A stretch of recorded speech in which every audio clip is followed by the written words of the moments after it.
दोस्तों जैसे कि आपको पता है कि एमपी पटवारी के आवेदन शुरू हो चुके हैं और जब आप भी इसका फॉर्म फिल कर रहे होंगे तो यहाँ पर आप देखेंगे कई सारी पोस्टों को सिलेक्ट करने के यहाँ पर ऑप्शन आ रहे हैं, लेकिन यहाँ पर आपको ये समझ में नहीं आएगा भैया आपको किस किस पोस्ट के लिए यहाँ पर सिलेक्शन करना है और मतलब किस पोस्ट में कितनी का वैकेंसी, ये कैसे आपको सेलेक्ट करना है, कौन सी पोस्ट आपको पहले नंबर पर रखनी है, कौन सी पोस्ट दूसरे नंबर पर रखनी है, क्योंकि इसमें टोटल 180 के आसपास, मतलब अंदाजे से बता रहा हूँ, लगभग 180 के आसपास पोस्ट सेलेक्ट करने की आपके सामने ऑप्शन आते हैं जब भी यहाँ पर आप फॉर्म को फिल करते हैं। तो आज की इस वीडियो में मैं यहाँ पर आपको बताऊंगा किस तरीके से आपको पोस्टें देखनी है, कैसे इसमें सेलेक्ट करना है, कैसे इसमें टिक वगैरह लगाना है, कौन सी पहले नंबर पर रखनी है, कौन सी दूसरे नंबर पर रखनी है, या फिर एक बार सेलेक्ट होने के बाद आप इसको ऊपर नीचे कैसे कर सकते हैं। तो दोस्तों वीडियो को शुरू से लेकर आखिरी तक पूरा देखिए। अगर चैनल पर पहली बार है तो सब्सक्राइब कर सकते हैं ताकि आगे भी आपको ऐसी जॉब्स और वैकेंसी रिलेटेड जानकारी अपडेट्स वगैरह मिलती रहे। अब दोस्तों वीडियो पर आगे बढ़ने से पहले आप लोगों के लिए एक आवश्यक जानकारी, अगर आप भी अपने फॉर्म को खुद ही फिल करने की कोशिश कर रहे हैं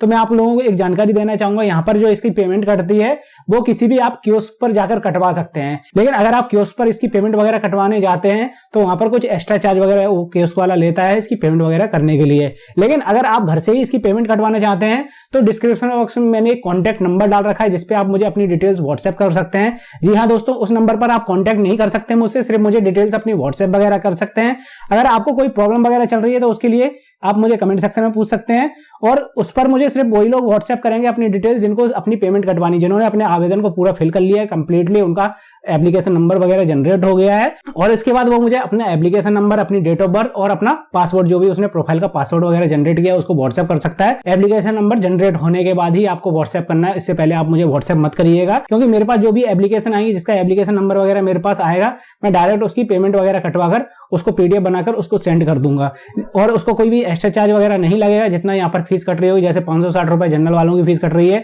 और ओबीसी एससी एसटी वगैरह कैटेगरी में यहाँ पर 310 रुपए फीस कट रही है। टोटल 250 रुपए तो यहाँ पर मतलब टोटल कट रहा है, उसके बाद इस पे 60 रुपए जो कियोस्क शुल्क वगैरह रहता है वो कट रहा है, तो टोटल यहाँ पर 310 हो जाते हैं एससी एसटी ओबीसी कैटेगरी के लिए और 560 रुपए हो जाते हैं जनरल कैटेगरी के लिए। तो यहाँ पर सबसे पहले तो आपको मुझे ये सभी डिटेल्स वगैरह भेजनी है, इसके बाद मैं उनको यूपीआई आईडी दे दूंगा, उस पर वो मुझे पेमेंट कर दें, इसके बाद उनकी फीस वगैरह मैं कटवाकर पीडीएफ उनको व्हाट्सएप कर दूंगा उसी नंबर पर। तो दोस्तों इस तरीके से आप भी घर बैठे बैठे अपनी पेमेंट कटवा सकते हैं अगर आप एमपी ऑनलाइन का कोई भी फॉर्म वगैरह फिल कर रहे हैं। अब दोस्तों जैसे कि आपको यहाँ पर नजर आ रहा है, मैंने डायरेक्ट एक फॉर्म को खोल लिया है जहां पर डायरेक्ट यही वाले ऑप्शन पे मैं आ गया हूं जहां पर हमें पोस्टें सेलेक्ट करनी है 1 बाय 1। अब जैसे कि यहाँ पर आपको नजर आ रहा है दोस्तों, सबसे पहले तो यहाँ पर कार्यालय का नाम दिया हुआ है, ये टोटल यहाँ पर सभी पोस्टों में यहाँ पर कार्यालय का नाम डाला हुआ है, किस जगह पर ये वैकेंसी, जैसे कि यहाँ पर भोपाल लिखा हुआ है, आपको ये देख लेना है कहाँ की ये वैकेंसी, कार्यालय कहाँ का है। यहाँ पर पदनाम एवं पोस्ट कोड लिखा हुआ है, जैसे कि पोस्ट कोड 01 है। यहाँ पर अनुवादक की पोस्टें हैं, सहायक ग्रंथपाल की पोस्टें हैं, ऐसे ही यहाँ पर शैक्षणिक अर्हताएं वगैरह लिखी हुई है, मतलब यानी कि क्या है एजुकेशन क्वालिफिकेशन इस पोस्ट के लिए यहाँ पर मांगी गई है। अगर आपके पास ये एजुकेशन क्वालिफिकेशन है तो सिंपली आपको यहाँ पर हाँ कर देना है और इसके बाद आपको यहाँ पर टिक लगा देना है। अब जैसे ही आप यहाँ पर टिक लगाएंगे तो आपकी पोस्ट यहाँ पर शो होने लगेगी। अब मान लीजिए मैं पहली पोस्ट यहाँ पर लगा ली, इसके बाद मुझे ये वाली पोस्ट भी लगानी है, ये वाली पोस्ट भी लगानी है और मुझे दूसरे नंबर पर ये वाली पोस्ट रखनी है और तीसरे नंबर पर ये वाली पोस्ट रखनी है, तो सिंपली मैं यहाँ पर टिक लगा लूंगा, तो दूसरे नंबर पे ये वाली पोस्ट आ गई, इसके बाद मैं इस पे टिक लगा लूँ, तीसरे नंबर पे ये आ गई। अब बाई चांस आपकी कोई पोस्ट ऊपर नीचे हो जाती है, जैसे मान लीजिए मैंने और भी पोस्टें यहाँ पर सेलेक्ट कर ली है 1 बाय 1, जैसे मैंने ये सभी पोस्टें यहाँ पर सेलेक्ट कर ली हैं। अब मुझे पहले नंबर पर ये वाली पोस्ट रखनी है, तो मैं क्या कर सकता हूँ, यहाँ पर इसको सेलेक्ट करके सिंपली इसको यहाँ इस वाले एरो से पहले नंबर पर ले आ सकता हूँ, जैसे कि यहाँ पर आ गई। इसके बाद ये मुझे सबसे लास्ट में लेके जानी है तीसरी वाली पोस्ट, इसको मैं नीचे ले जा सकता हूँ, आप देख सकते हैं यहाँ पर मेरी ये पोस्ट आ गई। तो इस तरीके से आप 1 बाय 1 ऊपर नीचे कर सकते हैं। अब यहाँ पर ये तो बात होगी किस तरीके से आपको 1 बाय 1 पोस्ट कोड सेलेक्ट करना है। अब दोस्तों कई कैंडिडेट को ये समझ में नहीं आ रहा होगा, भैया मेरे पास एजुकेशन क्वालिफिकेशन ग्रेजुएशन यहाँ पर मांगी जा रही है और ग्रेजुएशन मेरे पास है, तो मुझे ग्रेजुएशन में भी यहाँ पर क्या पहले सेलेक्ट करना है, क्या दूसरे नंबर पर सेलेक्ट करना है। तो आप जैसे कि यहाँ पर देखेंगे कि भैया कई तरीके की यहाँ पर ग्रेजुएशन मांगी जा रही है, जैसे कि लाइब्रेरी साइंस से अगर आपने डिप्लोमा वगैरह कर रखा है, लाइब्रेरी साइंस से आपके पास ग्रेजुएशन है और उसके साथ कंप्यूटर का डिप्लोमा वगैरह भी मांगा जा रहा है, जैसे कि आपके पास डीसीए या फिर पीजीडीसीए वगैरह कुछ भी हो 1 साल का अगर मांगा जा रहा है, तो जैसे कि यहाँ पर लिखा हुआ है मान्यता प्राप्त विश्वविद्यालय से कला यानी कि जो आर्ट से रहता है या फिर विज्ञान वाणिज्य में स्नातक की उपाधि यानी ग्रेजुएशन आपके पास है या फिर नहीं है। किसी भी मान्यता प्राप्त विश्वविद्यालय से स्नातक यानी ग्रेजुएशन आपकी कंप्लीट होनी चाहिए और साथ में माखनलाल चतुर्वेदी राष्ट्रीय पात्र विश्वविद्यालय संस्थान में मंत्रालय विद्यालय नगर, यानी कि यहाँ पर पत्रकारिता का डिप्लोमा वगैरह मांगा जा रहा है। तो मैं यहाँ पर अगर बाई चांस मेरी पोस्ट कोई गलत लग गई है तो मैं इसको हटा भी सकता हूँ, यहाँ पर नहीं कर सकता हूँ सिंपली। तो यहाँ पर भी टिक हट जाएगा और यहाँ पर मेरी नई हो जाएगी, यानी नई पोस्ट हो जाएगी। तो ये वाली पोस्ट यहाँ से हट जाएगी। जैसे कि मैं पहले नंबर की पोस्ट यहाँ से हटाऊंगा, यहाँ पर देख रहे हैं 01 लिखी हुई, मैं यहाँ पर जैसे ही नहीं करूँगा तो ये वाली पोस्ट यहाँ से चली जाएगी। अब मान लीजिए मुझे यहाँ पर देखना है, मेरे पास सिर्फ ग्रेजुएशन है, कंप्यूटर का डिप्लोमा नहीं है, तो कौन सी पोस्टें मुझे यहाँ पर लगानी है। तो यहाँ पर लिखा हुआ है विधि स्नातक, ये मुझे नहीं सेलेक्ट करनी है। यहाँ पर आपको देख लेना है ग्रेजुएशन सिर्फ किस में मांगी जा रही है और कुछ नहीं मांगा जा रहा हो। तो यहाँ पर कई सारी ऐसी भी पोस्टें हैं जिसमें सिर्फ आपको ग्रेजुएशन लगानी है, यानी कि आपके पास सिर्फ ग्रेजुएशन है, आपके पास कंप्यूटर डिप्लोमा भी नहीं है तो भी आप यहाँ पर फिल कर सकते हैं। जैसे यहाँ पर लिखा हुआ है किसी भी मान्यता प्राप्त विश्वविद्यालय से किसी भी विषय में स्नातक, तो आप यहाँ पर हाँ लगा सकते हैं अगर आपके पास सिर्फ ग्रेजुएशन है। मैंने यहाँ पर लगा दिया। जैसे कि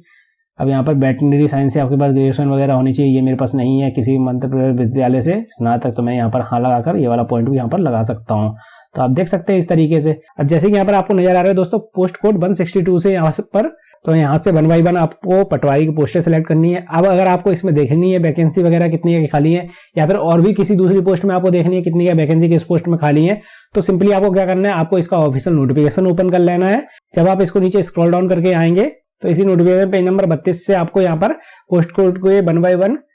वैकेंसी की जानकारियां मिल जाएंगी। जैसे कि यहाँ पर पोस्ट कोड 01 के लिए यहाँ पर जो वैकेंसी है उसमें जनरल की कैटेगरी में ओपन से कितनी वैकेंसी है, महिलाओं की कैटेगरी में कितनी वैकेंसी है, टोटल कितनी वैकेंसी है। इसी तरीके से SC ST की सभी जानकारी आपको मिल जाएंगी। और इसके बाद जो भी पोस्ट कोड की आपको जानकारी चाहिए यहाँ पर 1 बाई 1 आपको सभी पोस्ट कोड के हिसाब से जानकारियां देखने के लिए मिल जाएंगी। अब मुझे मान लीजिए पटवारी के लिए फॉर्म को फिल करना है, जैसे आपको नजर आ रहा है, तो मैं डायरेक्ट उसी पोस्ट कोड पर आ जाता हूँ जिस पोस्ट कोड से यहाँ पर पटवारी की वैकेंसी दे रखी है। तो जैसे कि मैंने आपको बताया था पोस्ट कोड 162 से यहाँ पर पटवारी की वैकेंसी स्टार्ट हो गई है, तो पोस्ट कोड 162 पर हम आ जाते हैं। अब इसी नोटिफिकेशन की पेज नंबर 126 से आपको यहाँ पर पटवारी की वैकेंसी से रिलेटेड जानकारी मिल जाएगी। जैसे कि यहाँ पर शिवपुर में सबसे पहले नंबर पर दे रखा है 162 नंबर पोस्ट कोड में, मैं यहाँ पर वापस से दिखा देता हूँ। यहाँ पर जैसे कि लिखा हुआ पटवारी शिवपुर, तो यहाँ पर आपको देख लेना जनरल कैटेगरी में कितनी वैकेंसी है, महिलाओं के लिए कितनी की वैकेंसी है, SC ST में कितनी की वैकेंसी है। उसके बाद अगर आप मुरैना में देखेंगे, ग्वालियर में देखेंगे, वैसे तो आपको एक एक करके सभी टिक लगाना है, तो आपको इस चीज में ज्यादा ध्यान नहीं देना है। जैसे ग्वालियर में यहाँ पर टोटल एक ही वैकेंसी है, वो भी जनरल कैटेगरी में, SC ST में कहीं वैकेंसी भी नहीं दे रखी है। तो आपको इसी तरीके से देख लेना आपके जिले में कितनी वैकेंसी है। और वैसे भी मुझे पता है दोस्तों ज्यादातर लोग यहाँ पर सभी जिले सेलेक्ट करेंगे, और ऐसा तो है नहीं है कि भैया आप यहाँ पर चुन तो सभी सकते हैं और आप यहाँ पर एक ही टिक लगाकर चले जाएंगे। तो आपको देख लेना अगर आपको प्रेफरेंस रखनी है आपके आसपास के जिले में, तो आप अपने आसपास के जिले के हिसाब से प्रेफरेंस वगैरह दे सकते हैं। वैसे तो सेलेक्ट तो सभी करने हैं, तो इसमें आपको इतनी ज़्यादा वैकेंसी वगैरह देखने की जरूरत नहीं है। प्रेफरेंस आपके हिसाब से दी जाएगी कि नज़दीक का आपको कौन सा रखना है, पहले नंबर पर आपने कौन सा सेलेक्ट किया है, दूसरे नंबर पर आपने कौन सा सेलेक्ट किया है, उसी हिसाब से आपके नंबर के हिसाब से देखा जाएगा। तो दोस्तों इसी तरीके से आपको यहाँ पर 1 बाई 1 पोस्ट कोड को सेलेक्ट करना है। अगर आपको फिर भी कोई प्रॉब्लम वगैरह आ रही है तो आप मुझसे कमेंट सेक्शन में पूछ सकते हैं, कोशिश करूंगा आपके कमेंट्स और मैसेज का रिप्लाई करने के। और जैसे कि मैंने आपको वीडियो की शुरुआत में बताया था, अगर आपने अपने फॉर्म को खुद फिल कर लिया है, आपको फीस वगैरह कटवाने में यहाँ पर प्रॉब्लम आ रही है,